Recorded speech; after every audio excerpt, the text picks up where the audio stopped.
Hello and welcome to our first of weekly webinars dealing with the topic CRE Industry Expert Opinions, CoreNet's weekly webinar series, COVID-19, focused on changing office use and design. I hope all of you are healthy and well, and the same can be said for your families and loved ones.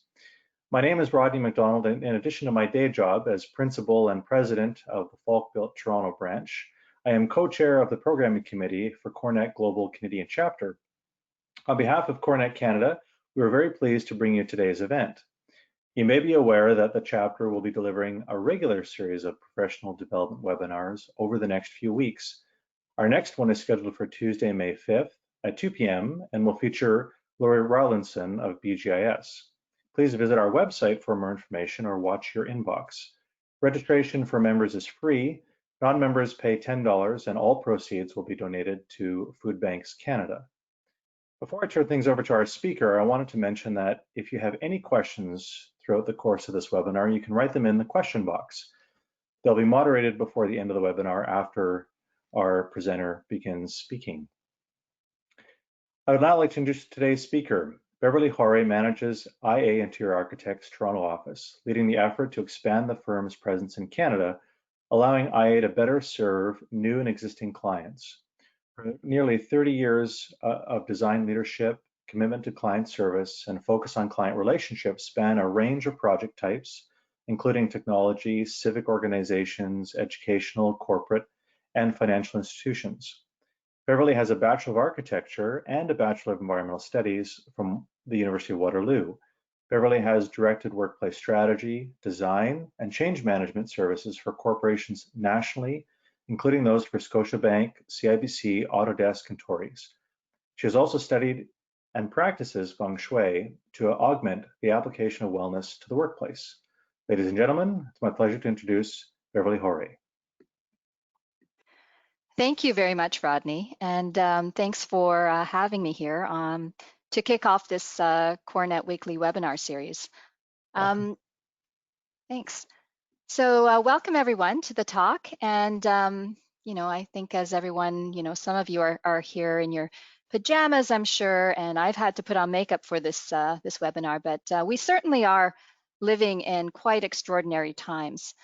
Our lives have been turned upside down, our homes are our new workplaces, and meetings are done on screens and phones. And, I was just saying, we probably screened out by now. While some people are thriving under these conditions, others are challenged. And it's not just a matter of getting work done, it's far more than that. We are learning many tactical strategies from the experiences of our colleagues in China and Korea, where they're currently using things like temperature scanners, masks, and wearables for social distancing. Inside the office, movement is tightly regulated. They're using stairs instead of the elevators, and spritzes of hand sanitizer before touching regularly disinfected, handrails and surfaces. One person is allowed at each 4-person table. So in a centrally controlled society such as this one, this can be expected. So the question is, how do we achieve the balance between safety, productivity, and our own culture here? Now, we just heard from our premier what the provincial framework is, but there was no timeline. So as we're prepping to return to the workplace, whether it's in a few weeks, well, not a few weeks actually, maybe a few months or maybe even the fall, they wouldn't commit. We need to prepare for a safe and productive reentry. So, going back to work starts from when we leave our homes, and you step outside and you're on the sidewalks. Right now I've heard about the preparation of people, going back and how they're going to mitigate social distancing on narrow sidewalks. Then on public transport, and even entering your building and entering your suite. So, for the purposes of this talk, we're going to talk about the workplace. Our IA recovery team rose to that challenge and convened to tackle the issues and questions that were surfacing. We gathered all the great research to date from our industry colleagues, as well as adding our own professional perspective, and also we spoke a lot to our clients. So we started by asking some questions. Where does work happen now? Is it, at home, at work, combination, somewhere else even?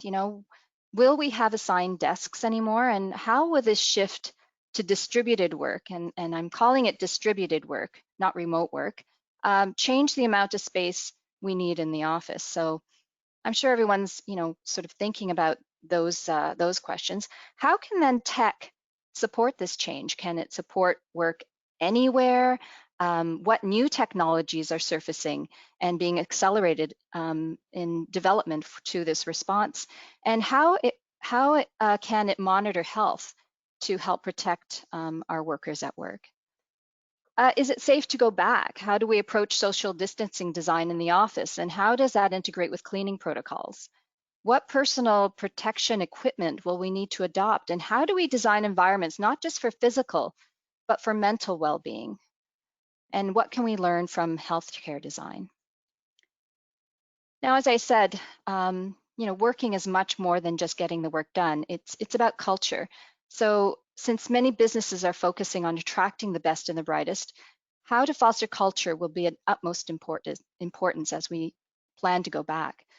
Will the office become the social and cultural center for companies? And again, how does technology play a role in this? And what has this shift actually taught us about empathy?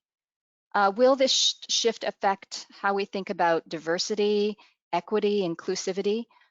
Will we be looking for a more human or life-centered workplace?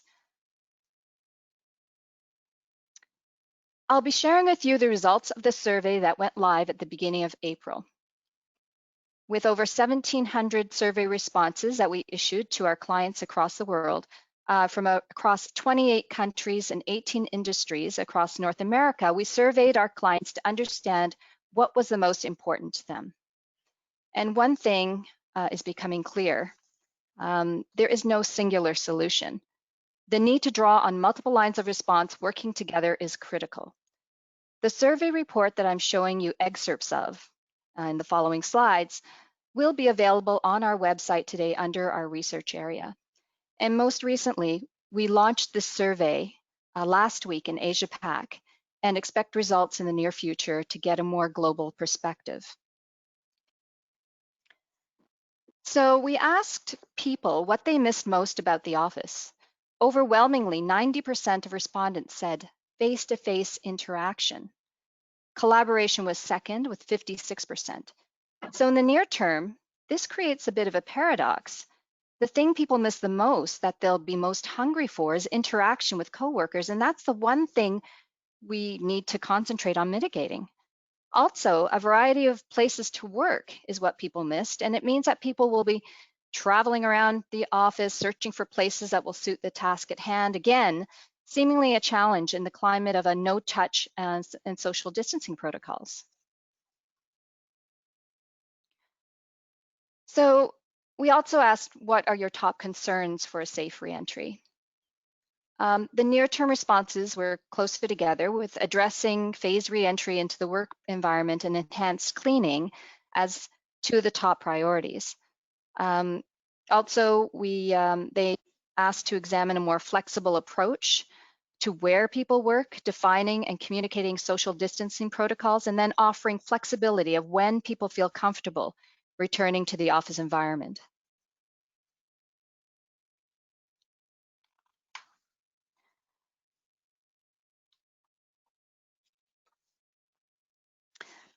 The next one is the long term, and many people think that there will be a reassessment of working from home policies, leading to perhaps a more flexible options. And because of the abrupt disruption to our workplace, investment in tech, both at the office and at home, will be critical for business continuity. No one wants to be around people who are sick, so strong policy of cleaning to limit transmission will be mandatory for people to feel safe going back into the workplace on a regular basis. I've done a lot of talking to various people and read, a lot of the research material. And it seems like three things come up more and more over and over again. as we hear about what people's concerns are, which is, A, flexibility, B, choice, and C, control. Distributed work will impact workplace planning. And so depending on the type of work, being able to work outside the office and giving employees that option based on what they're working on will become the norm. One of the things people missed the most was the variety of work settings in the office that the office could offer, and control over the space so that it's about being able to reserve and schedule space ahead of time utilizing tech. I believe that we'll see a reduction in dedicated office seating as we practice social distancing and have less people at one time in the offices. So, again, our colleagues in Asia, China and Korea are seeing, it's very slow moving back for them. They phased reentry and now they're up to about 50% in the workplace. Firms will adopt an activity-based strategy rather than assigned desks so that people have choice on where they work from a variety of settings.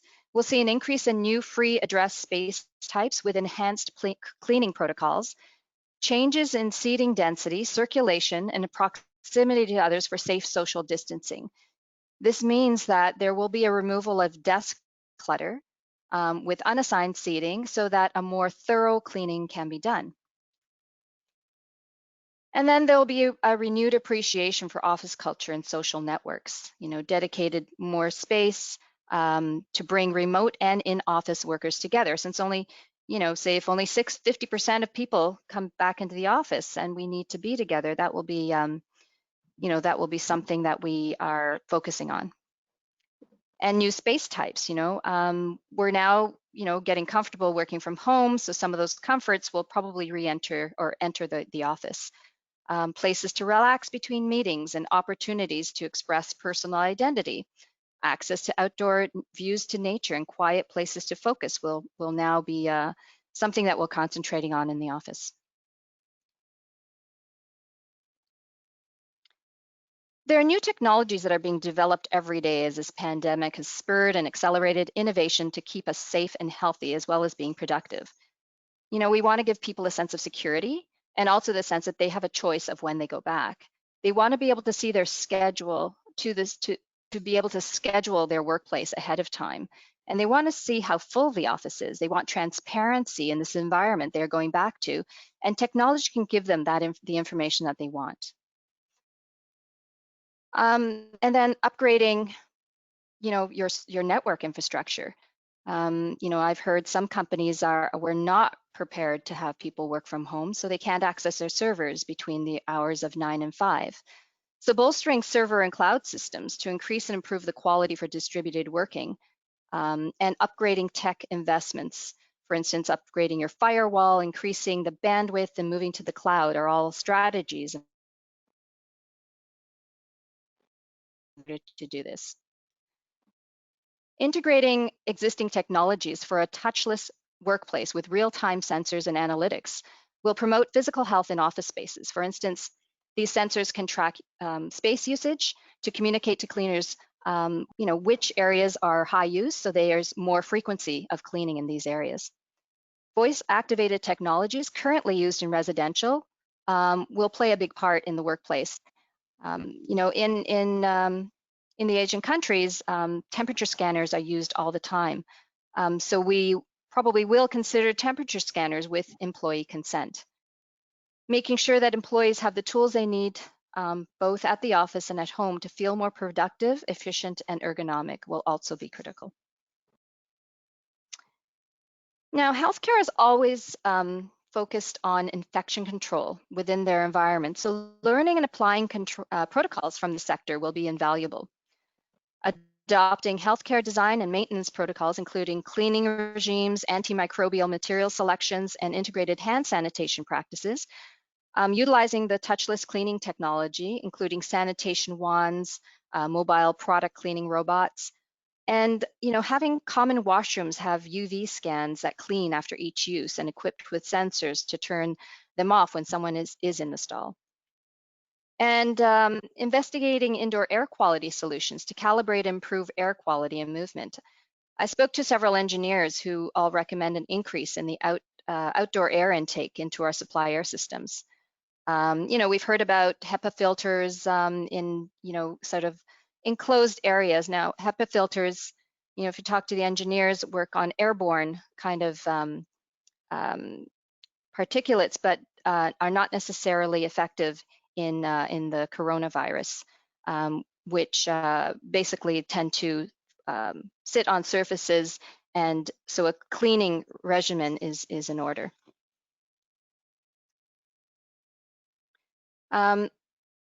The increase in dedicated spaces for health and well-being, including wellness rooms, illness monitoring portals, and in-house clinics for larger companies. Well, we need to consider the employee well-being more holistically in terms of physical, mental, and emotional health. Productivity improves 20 to 25% in organizations with connected employees. So we are currently, at this physiological and safety part of the wellness spectrum. So we also need to continuously build the sense of belonging, esteem, and purpose. We've been trying to think of creative ways to foster our culture in our offices, and we've had many Zoom meetings, hat parties and things like that. So, and I think I've had more happy hours virtually than I've ever had in, a physical sense. And as social creatures, we crave the face-to-face time interacting with others, whether it's done virtually or in person. So we've all recognized that work is social, and that coworkers will occupy an even more important place in our future work experience. Again, using current and new technologies to foster company culture, virtual team building, educational classes, and other traditional shared experiences. Culture plays a big role in that engagement, so acknowledging the importance of company culture to encourage this employee engagement. And the office, how it will change is to support this interaction by designing and refreshing office space to include the emphasis on social gathering between the in-office and remote workers. There's been a trend, I think, towards empathy in the workplace prior to the enforced work from home mandate. We're questioning what productivity means to leadership and how we will be more empathetic with new respect for life's demands. We are human and we possess the ability to walk in someone else's shoes. So the development of policies inside and outside the physical workplace will be geared to promote physical, mental, and emotional health. Leave for illnesses, family emergencies, and vacation for both traditional and non-traditional employment will be enforced. The current situation has increased the importance of family and social networks, and the appreciation of how family and friends are critical to workers' lives and happiness is recognized. No one was unaffected by this, and we've seen our friends, our families, and our neighbors lose jobs and businesses. So there's a renewed sense of responsibility to community and to support each other. So we'll see businesses increase their partnership with communities and other businesses to collaborate on the common good. So in the near term, we've broken it down into these 5 points, but all the while, the communication plan will be ultimately very important. A very robust and confident communication plan in order to let people know and be transparent about what steps are happening in their workplaces. So the first step, survey employees on a distributed culture and workflow and even aspirational changes and what they wish for in the future. Evaluate existing real estate portfolios. Determine which positions and people can work fully remotely, partially, and in-office. Stagger team schedules to minimize in-office work time. Allow grace periods for those who don't feel comfortable coming back to work. They might rely on public transportation. You don't ever know. Everyone is different. I realize, I take a pulse check with our staff in our office, and some people are doing fine, and some people not so fine. So just remember that, everyone is different. Project real estate portfolio impacts, plan for both the square footage reduction and also increases in certain areas. Study location to trim real estate holdings where prudent. And then test your pilot projects. Test productivity, technology with distributed workers. Test workflow for productivity and test team groups. When you've done your testing, develop guidelines around these tests. You may feel that seating based on a mix of free addressed and combination of free addressed and assigned seating works best. And also develop some social distancing guidelines. So the path to normal is difficult to define, yet what can we learn from this disruptive experience to build a more resilient society? This disruption will affect us for some time to come, both domestically and internationally, as governments decide how and when and what to reopen. Our long-term policies will really be born from what we experience and learn in the short term, and with the overlay of flexibility, choice, and control.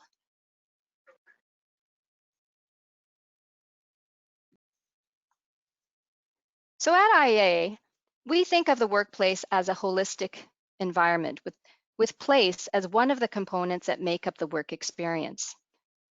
Processes, practices, services, protocols, technology, and governance are all categories that need to be considered in any back to work near-term or long-term planning.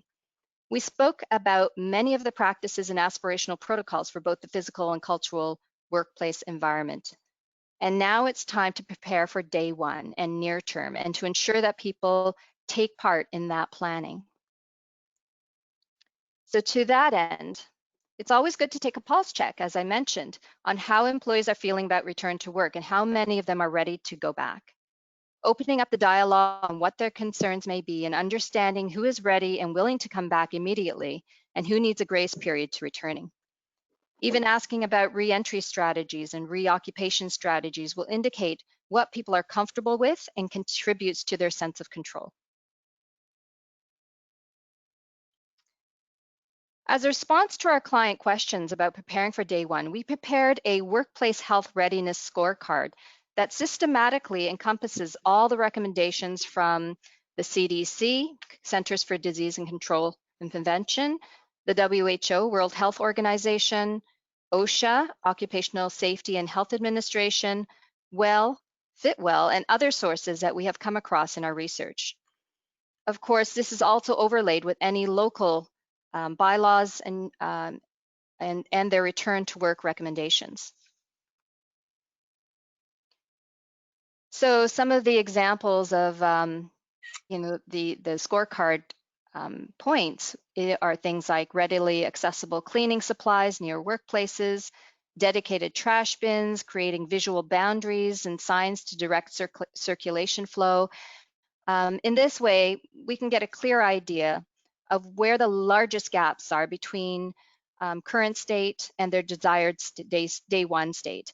Many of these questions, when we've gone through it, spark other questions in other categories, and combining physical changes with processes and protocols as a cohesive strategy to go back. Also, workplace planning, since we're also dedicated to collecting data on workplace on all of our client projects. To enable benchmarking and metrics, the place category is then divided into components that are aligned with our planning buckets, such as individual work, meeting spaces, community, and support. It will be interesting to see how these percentages may change as we re-enter and reoccupy the new workplace.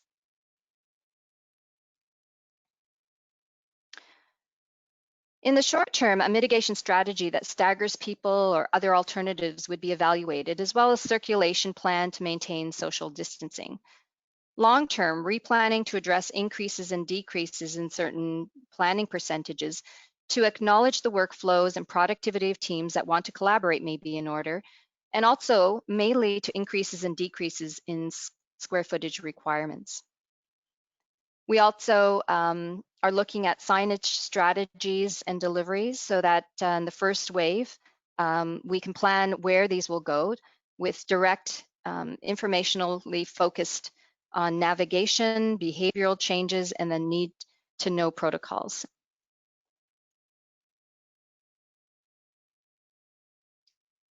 A transparent plan and confident communication messaging will go a long way to ensure the success of the new workplace processes and protocols. Things like phone apps we've done for companies and company websites to communicate protocols, signs to reinforce these protocols, and re-examining what is working and what is not working will be critical. We will be constantly learning once we return, so it will also be important to keep everyone updated on any changes that are happening over the near and long term. So as the boundaries between work and home seem to blur, if we encourage flexibility, give choice and control to how and when and where we work, acknowledge that culture gives work context, we can develop a workforce that can be strong, sustainable, and resilient in both the good times and also in the challenging ones. Adversity is inevitable, but difficulties and misfortunes don't have to keep you from achieving your intended goals. And finding what you seek in business and in life, it's how you overcome these adversities that can make all the difference. So thank you very much for this, and I'm happy to take any questions.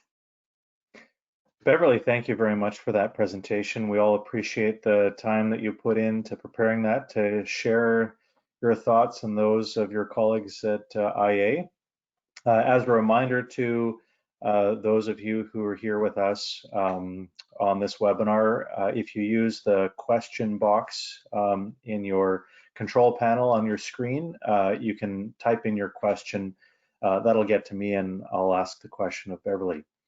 Beverly, we do have some questions coming in. The first is, you mentioned a workplace health readiness scorecard. Is that available anywhere as a reference document? Well, we've been preparing it for the last couple of weeks, and it's available not as a reference document, but we will be, I guess, presenting it to our clients in order to help them get ready for the workplace. So it is proprietary, and we will be using it as a kind of methodical and systematic way to go through some of the issues, because I guess a lot of people are finding it overwhelming, and in order to break it down, we've created something that we can guide our clients through and ensure that they cover everything that all the organizations are recommending right now on safe returns. And so if any of the attendees with us right now are your existing clients, they can reach out to you for your assistance with that scorecard, or if there's anybody here who would like to be a client, they can reach out to you for your assistance with the scorecard, correct? Yes, that's Wonderful. Correct. You also talked about a toolkit. Is that also something, a resource that is proprietary for use with your clients? Yes, it is. And, even as we speak this morning, I was on a call with, and some of the thought leadership in our organization is very active right now, and preparing things, have never been prepared before. And, one of them is a planning tool that is tied to, the readiness scorecard, the signage location implementation. Sorry, I can't talk today. And things like that. So it's all tied together. The readiness card, the planning tools, everything, in order to help our clients, I guess, understand what the level of effort is going to be in order to re-enter the workplace, give them very clear insight into it. So yeah, the tools are all combined together and are proprietary to our organization. Now, Beverly, as I know, and I know that others on the webinar probably know, IA has an office in downtown Toronto. And for your office in downtown Toronto, will IA be aligning your near-term next steps with the provincial rollout, or will you base your own near-term next steps on some other factors?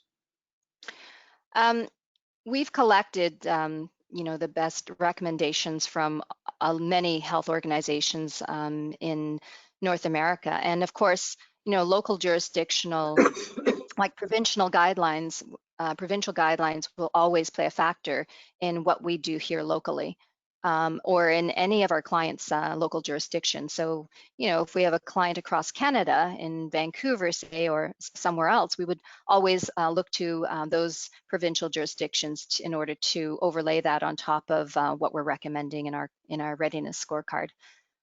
Even in the U.S., there's even in the various cities in the U.S., there's differences. So we understand that there will be differences in what we design towards. Yes. When you mentioned at the beginning of the webinar, the announcement yesterday from the province, Doug Ford had his news conference with other members of his cabinet, and they laid out a general plan for restarting the economy in Ontario, but with no firm dates, which I think we'd all agree is a wise approach. What are your thoughts on that, and specifically, either generally or just in the context of your business and the commercial design industry?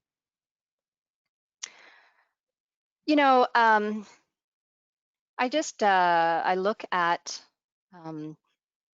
what they're doing across the pond, I guess, in our Asian colleagues who are back at work. Now, granted, I think that until we can get, I guess, some kind of roadmap as to how we can get to work to begin with, it's going to be difficult to implement any kind of back to work strategy. So until those channels have been vetted for our health and safety, it might be difficult to implement any back to work strategy. So I guess in our industry, we're preparing for that. It's not going to happen overnight. We know it'll take some time. And then even when we go back, it will be learning from our experiences and looking to see, the people who are doing it first, looking to see what they're learning. So I really, I guess I'm a big fan of studying what's been done in other countries and ensuring that, seeing if they will work in our culture. But I think there's a way that we can return that will take into account our humanity, our need for and our need for face-to-face connection. I think there's a way to do it, and again, combination of technologies, focusing on ensuring that culture is supported as we kind of look at the tactical things that we're looking at to return to work. So, I'm optimistic. I think that we can do it. And I think that, not only as designers, but partnering with other subject matter experts is going to be critical to returning back, making sure we have the right information and making sure that we don't overdo it so that it's so onerous that nobody wants to, to implement the protocols to go back. So, so that I think, I'm waiting for that, green light from the province. I think that everybody is. But, making sure we're prepared before we get that green light and making sure that every step of the way is going to be secure and safe for everyone. And here in our local market in the GTA, what kinds of questions are you receiving from clients? Oh, all kinds of questions is, what can we, I think most people who reach out right now are overwhelmed by the number of webinars and information that's out there, just not knowing what to do and how to even approach it. So they're looking for, mostly guidance. They're looking for, what do we do and how can we do it? And what's the timelines around getting an action plan prepared? How much is it going to cost? Is it going to be expensive? Do I have to change my whole mechanical system? There's all kinds of questions like that. I know our engineers have got a lot of questions about mechanical and air supply, quality of air. So, and everyone's going to be different. I think, with our readiness scorecard, we realized that everyone's going to be starting at a different place, and their aspirations will also be at a different place. So I think that they're all asking the same kinds of questions. Who do we send back first? How do we send them back?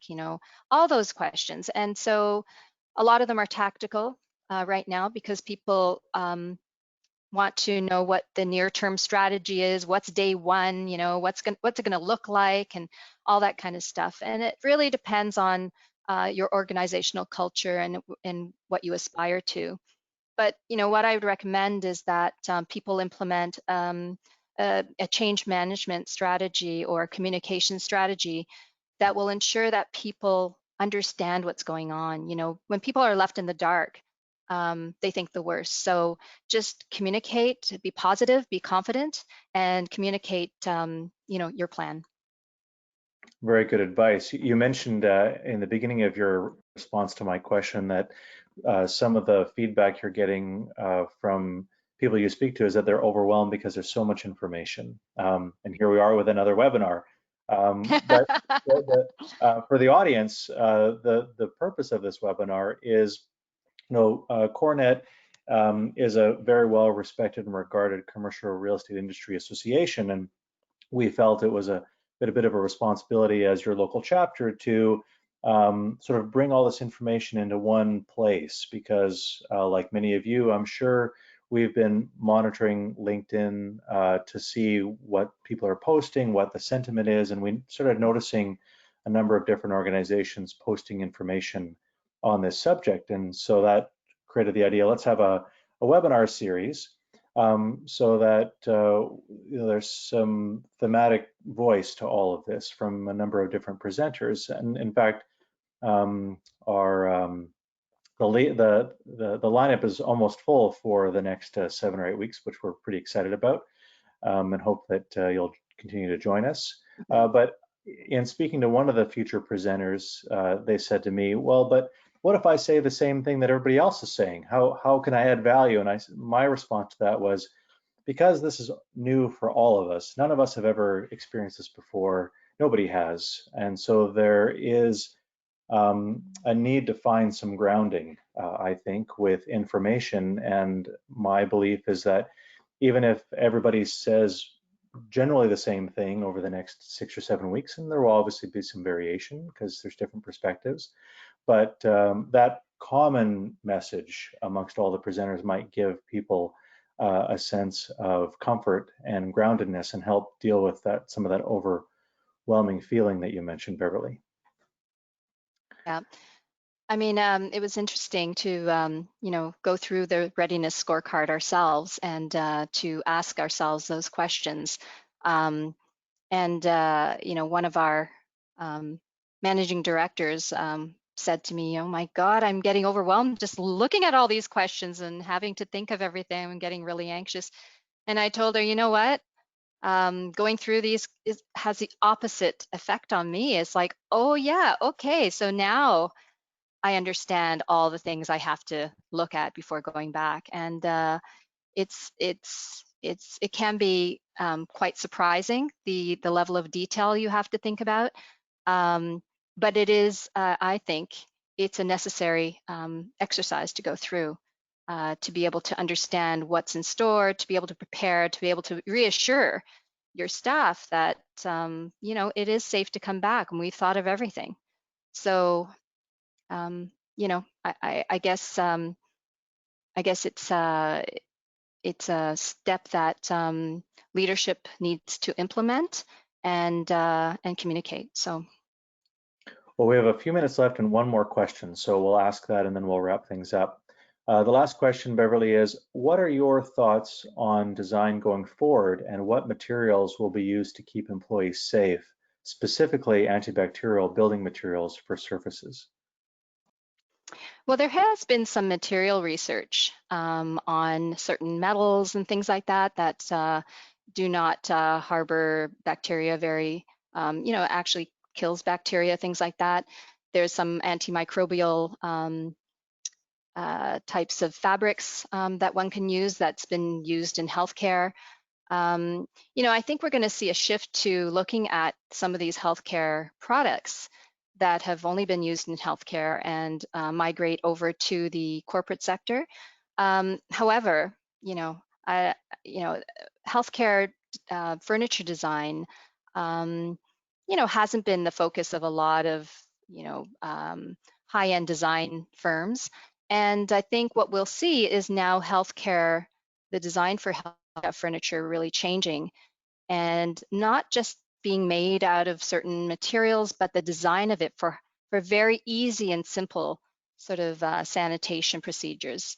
A lot of these people who come in and clean up and clean these pieces of furniture overlook a lot of high touch areas because it's difficult to remember, and it's difficult to clean everything. And even if they're trained, they may forget. So I guess, what I'm seeing is that there's some emphasis now going on in developing furniture that's very easy to clean, and maybe, a shift in that kind of design.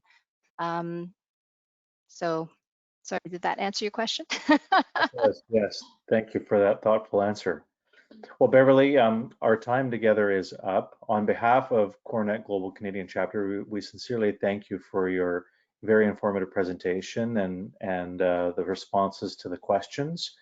For all of you who are with us today, we have scheduled webinars every Tuesday at 2 p.m. And I'm pleased to announce that as a result of this webinar, we've raised $290 that will be donated to Food Banks Canada.